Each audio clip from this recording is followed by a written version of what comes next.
हाँ आ गए बच्चे तो 44 नहीं नहीं शुरू हो रहा है okay. Now pay attention children. In the last class we had done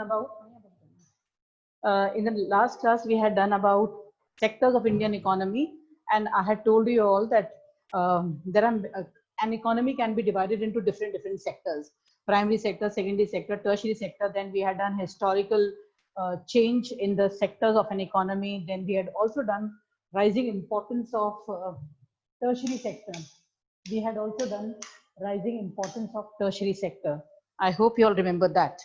Then we had also done that what is the contribution towards talking, what is the contribution of the different sectors towards the national development of our country, that is which is called as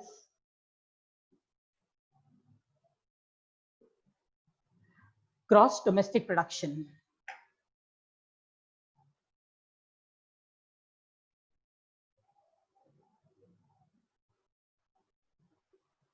Is that clear? Now in this chapter again we are going to continue. We are going to study about, our chapter had ended at that place. Our chapter had ended that most of the people, they are employed in the primary sector, and I had also told you all, just because secondary sector and tertiary sector are not able to accommodate each and everybody, therefore people are still dependent on the primary sector. And in the primary sector there exists one situation, that situation is called as disguised unemployment or underemployment. Okay, this is the condition of a country, and this is what is happening in our country. Anyways, for that matter, the next topic about which we are going to study is, who's that?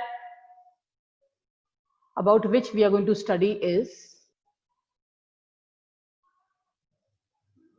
how to create more employment. When we talk of how to create more employment, since India is a rural country where maximum of the population is staying in the rural areas, therefore we have to talk about how to create more employment by putting more focus on the rural sector.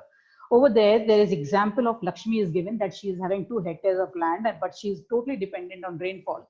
If by chance a well is dug in her farm, then she will be able to produce more. Okay, let us not talk about Lakshmi itself, but we can take it as a general condition for all the rural people. Say for example, if the first step which can be taken is dams, canals, embankments, if they are, or tanks, if they are constructed for the rural people, they will have water not only in the rainy season, but also when it is not raining, or when it is a dry season. First of all, it is going to help the farmers to grow up to their maximum capacity, giving employment to a number of people. Secondly, when people produces excess amount of production or surplus amount of production, then it has to be transported to other places also, so that they can get a better price. So this transportation can take place, and when transportation takes place, then it can lead to generating of more services, generating of transport services, generating of other services which the people might be requiring. Then people are not only dependent on water, but many other things also are required for agriculture. Say for example, they might be needing fertilizers, they might be needing seeds, they might be needing loans also for other purposes, and so on. They might be needing some kind of machines also. This is again indirectly going to encourage employment as well as production and more services, and less dependent of people on agriculture. There might be many other places. Every region in our country has got some other speciality. Say for example, one area might be known for pulses production. If pulses production is in excess over there, then the processing machines or the processing unit can be established over there. Then every area might be having some kind of tourist attraction or some kind of local handicrafts. Kota की कचौड़ी. Devansh, let me remove you. Okay, you are one person who cannot keep your mouth shut. You better stay at home. तू कोटा की कचौरियां खाता रहे. Sorry ma'am. नहीं तू हट. Sorry ma'am. हाँ? You go away only. Wait. You sorry, are disturbing. No, you are disturbing me. Sorry ma'am. Everybody is told not to speak, but you have to speak. अगली बार से नहीं बोलूंगा पक्का.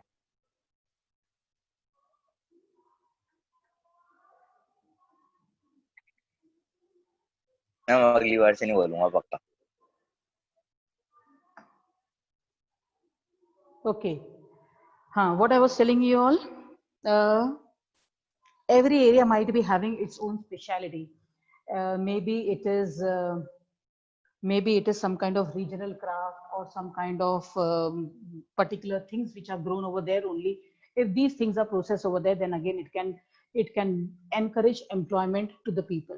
Okay, then government may encourage gum collection center or honey collection center, or it can encourage any kind of cottage industry, say like papad making, pickle making, and many other things to generate employment. Not only this, if we see the condition of literacy in our rural areas, we find that only 2/3 of the children are literate. Rest all are illiterate. And it is said that if government provides literacy or education to each and everybody over there, then 20 lakhs of jobs can be created only in the education sector itself. Okay. It is also said if tourism is properly encouraged in our country, then what can happen? 35 Planning Commission has estimated that 35 lakhs of jobs can be created only in tourism sector. Okay. Now, these are some kind of methods which might take certain time period. IT is another sector which if it is opened in the rural sector, it can help to generate employment, information and technology, because it is something which is universal. It has to be taught to each and everybody. Okay. Besides, now these are certain schemes which might take some years to be completed. Therefore, government has decided to undertake some method, some direct method, and these direct methods includes NREGA, National Rural Employment Generation Act 2005, launched in 2005. It states that every unemployed person has got the right to consult the government. Okay, and within 100, they are entitled to 100 days of employment in a year.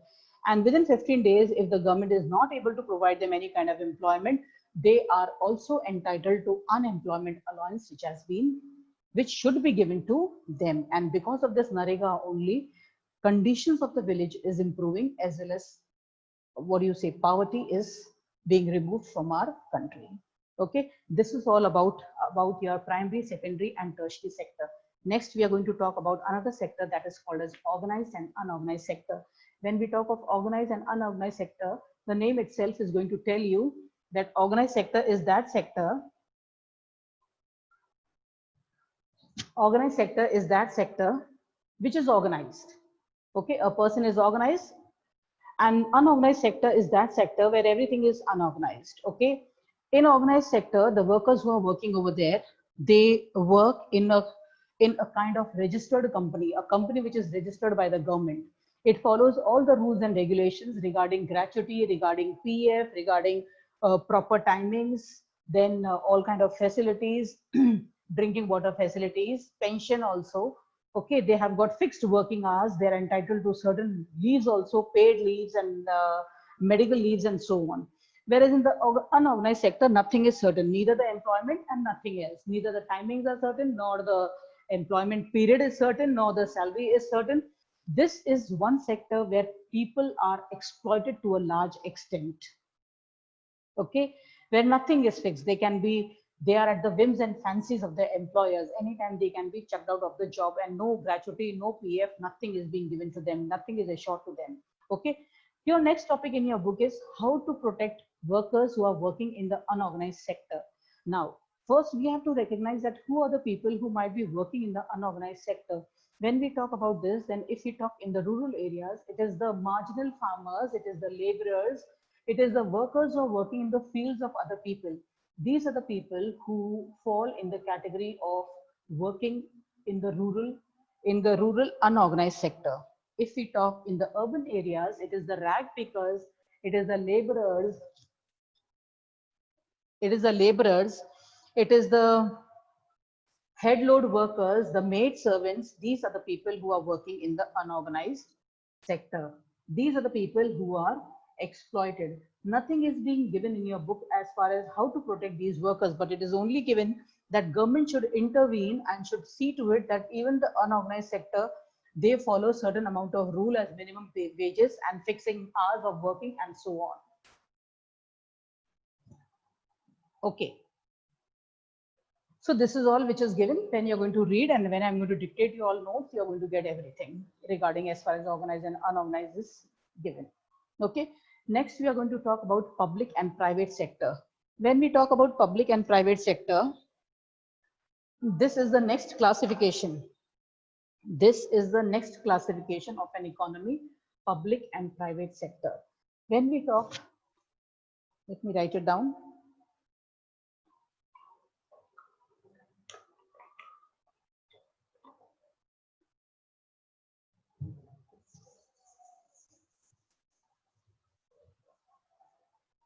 The first classification was primary, secondary, and tertiary.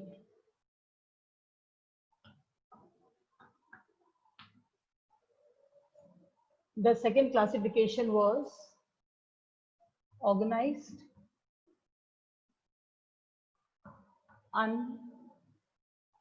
unorganized. And the third one which we are going to study is public and private. Okay, public and private. In today's time, it is the private sector which is playing a very important role. But when we got independence, it was not the private sector which was playing a very important role.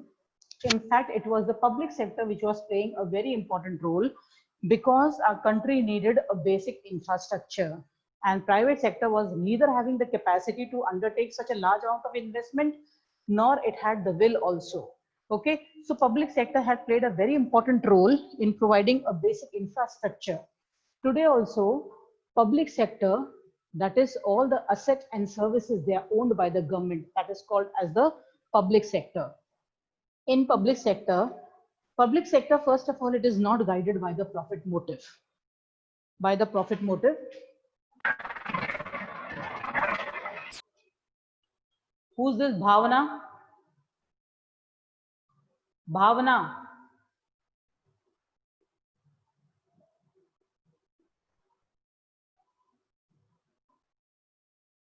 Madam Bhavana, I have to remove you first.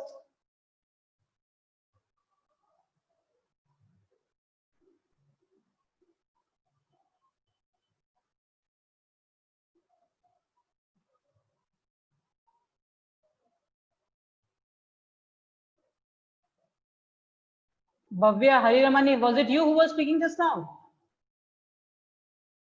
No, ma'am. Hariramani. No, ma'am, I was not speaking. Then who was it? I don't. चल कोई बात नहीं, तुझे हटा देती तो अपने समझ में आ जाएगा. How come when I have muted you all, you can unmute yourself?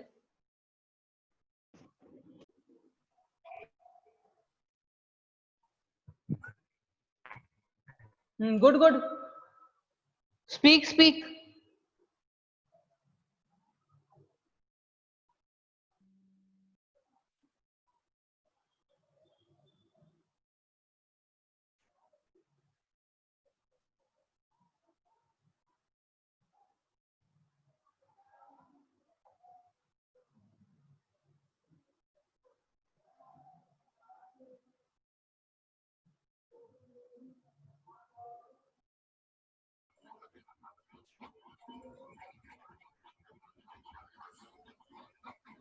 Who's this? Okay, anyways, next we are going to talk about public sector. As I told you all, public sector, all the asset and the services, they are owned by the government. They do not operate for a profit motive. The main motive is welfare of the people. If public sector does not play an important role, private sector cannot work. Say, for example, industrialist, the public sector gives a number of welfare schemes for everybody, for general public also, for industrialists also, and for children also. Okay, say, for example, the industries require electricity to run their machinery and all that. But if this electricity is provided at high rate, the industry is not going to operate. The industry will not be able to survive for a long time. Therefore, industries are given electricity at a lower rate, at a subsidized rate, and this subsidy is being borne by the government. Similarly, government also undertakes a number of welfare schemes like minimum support price, like rationing, like providing subsidy on kerosene, petrol, and all that, which is being done so that issue price, then so that everybody is able, or these things are in approach of everybody. Otherwise, only those people who are having money, they can buy these products, but the other people, petrol, kerosene, or all these other people are not able to borrow. Oh, sorry, purchase. Okay. Next, government also sees to the welfare of the people. Welfare of the people, that is, it is the responsibility of the government to provide hospitals, to provide primary health centers, secondary health centers, educational institutions also, which is being run by them free of cost for the children so that they can get educated. Okay. Lastly, government works in various spheres to achieve development to provide housing facilities, safe drinking water, vaccination, nutrition, and so on. So government sector is very important, and it play a very important role in the development of a country. If government sector is not there, then private sector cannot survive. Okay. Next, we are going to talk about private sector. Private sector, that is asset and machinery. Everything is being owned by the private, say individual. Okay. He is responsible for the profit as well as for loss. Loss, if he occurs, he will not survive for long and he is going to leave. Okay.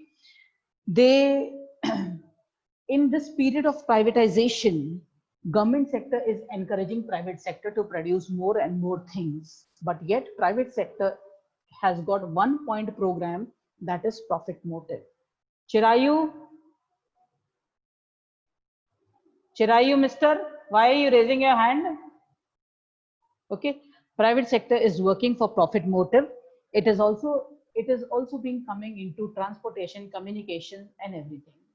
Okay, this completes your chapter. Now kindly read this chapter carefully, and in my next class, be ready, all of you, with your copies, because we are going to complete the writing part of this, and then only I'm going to start with the next chapter. Is that clear, everybody? I'm going to unmute you all. If you have any problem, you may ask.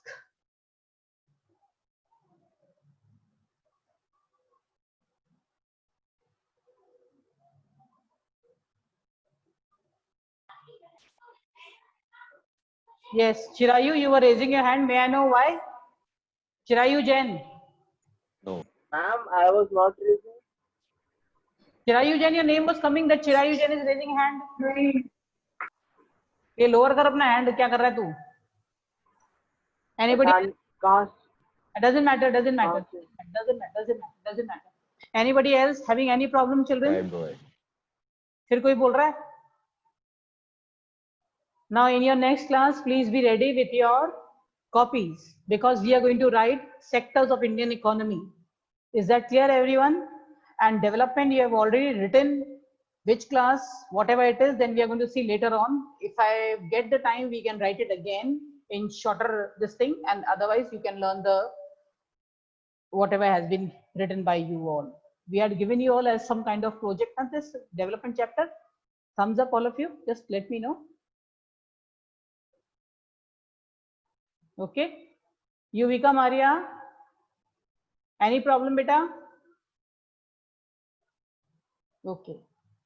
So today your class is going to end over here, and in our next class we are going to, you all are going to be ready, because I'm going to dictate you all. बहुत आराम से आप लोगों को notes करवाएंगे, ठीक है? Okay.